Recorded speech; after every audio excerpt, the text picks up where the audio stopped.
ГСП онлайн. Городские новости сейчас. В 9 часов утра 15 апреля на территории Ухты стартует заявочная кампания на оздоровительный летний отдых детей. Получить путевку в санаторий или лагерь могут ребята не меньше 6 и не старше 17 лет.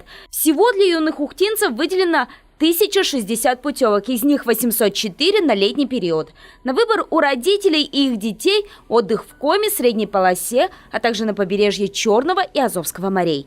На Черном море город Анапа, санаторий Черноморская Зорька, куда детей возим ежегодно, лагерь Приморский в Кабардинке, лагерь Солнечный тоже в Кабардинке, Краснодарский край, лагерь Спутник – это Азовское море, Ростовская область, Средняя полоса, Сосновый Бор, город Киров, лагерь Бобровниково в городе Вологда, лагерь Лесная сказка Чувашия, Республика Коми, лагерь Гренада, Сыктывдинский район, Мечта, Сыктывдинский район, Чайка, Сыктывдинский район и Лозум, Сыктывдинский район.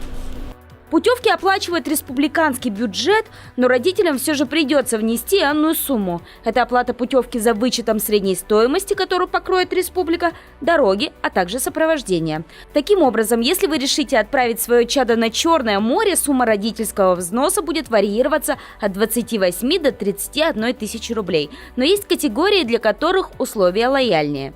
Для детей, которые находятся в трудной жизненной ситуации, и для опекаемых из республиканского бюджета выделяется сумма на оплату путевки и на 90% стоимости дороги. То есть такой родитель оплачивает только 10% стоимости дороги. Для детей одаренных оплачивается республикой полностью путевка, то есть родитель оплачивает стоимость дороги и сопровождение.